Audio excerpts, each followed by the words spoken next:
Hi అండి, అందరూ ఎలా ఉన్నారు? నేనైతే చాలా బాగున్నాను. Welcome to my channel recipe with Usha. ఈరోజు మీకు నాటుకోడి పులుసు అనేది చేసి చూపించబోతున్నానండి నా స్టైల్లో. ముందుగా శుభ్రం చేసుకున్న చికెను నాటుకోడి. ఇప్పుడు గ్యాస్ వెలిగించుకొని ఒక కడాయి పెట్టుకుంటున్నానండి. అందులోకి 2 టేబుల్ స్పూన్లు ఆయిల్ అనేది వేసుకుంటున్నాను. నీసు కూరల్లోకి ఆయిల్ అనేది ఎక్కువే పడుతుంది. ముందుగా సన్నగా తరిగి పెట్టుకున్న ఉల్లిపాయలు, పచ్చిమిరపకాయలు వేసుకుంటున్నానండి. మసాలా వేసుకోవట్లేదు, అడుగంటుతుందని. ఫస్ట్ ఉల్లిపాయ ముక్కలు వేసుకుంటున్నాను.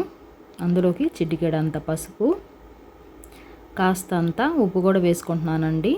ఉల్లిపాయ ముక్కలు తొందరగా మగ్గటానికి. ఒక 2 నిమిషాలు మూత పెట్టుకుందాము.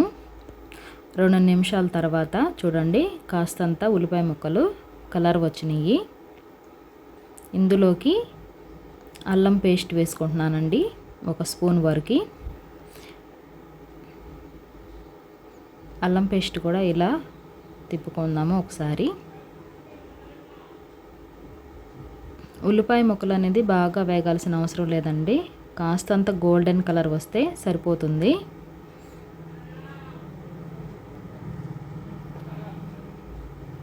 ఇలా గోల్డెన్ కలర్ వచ్చిన తర్వాత ఇందులోకి ముందుగా శుభ్రం చేసుకున్న నాటుకోడి మాంసం అనేది ఈ ఉల్లిపాయల్లోకి వేసేసుకుందామండి.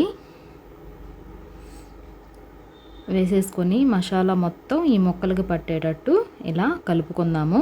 కలుపుకొని ఒక 2 నిమిషాలు మూత పెట్టుకుందామండి. 2 నిమిషాలకు చూసారా ముక్క అనేది ఎలా మగ్గిందో. ఇప్పుడు ఇందులోకి కాస్తంత రాళ్ళ ఉప్పు వేసుకుందాము. అంతకుముందు కాస్తంత ఉప్పు వేసానని కాస్త వేసుకుంటున్నాను. ఇందులోకి ధనియాల పొడి, జీలకర్ర పొడి, ఒక 2 టేబుల్ స్పూన్లు కారం అనేది వేసుకుంటున్నానండి. ఈ మసాలాలన్నీ ముక్కలకి పట్టేటట్టు ఇలా కలుపుకుంటున్నాను.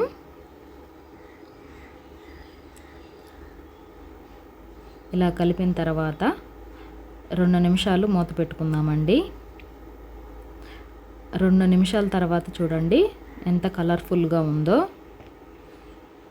ముందుగా వాటర్ అయితే పోయకూడదండి, ముక్క మగ్గితే వాటర్ పోస్తే కమ్మగా ఉంటుంది. ముందే వాటర్ పోస్తే ముక్క అనేది ఉడకదు నాటుకోడికి.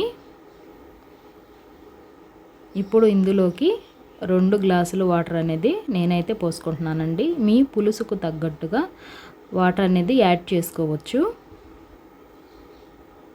ఈ నాటుకోడికి పులుసే చాలా అంటే చాలా టేస్టీగా ఉంటుంది. ఇప్పుడు ఒక 5 నిమిషాలు మూత పెట్టుకుందామండి.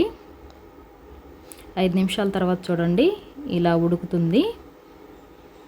నాకైతే కమ్మని వాసన కూడా వస్తుంది. మరొక 5 నిమిషాలు ప్లేట్ మూత వేసుకొని పెట్టుకుందాము.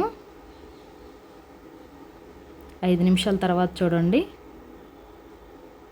మా పులుసు అయితే ఇలా రెడీ అయింది. ఇందులోకి గరం మసాలా అనేది 1 టేబుల్ స్పూన్ వేసుకుంటున్నాను నేను.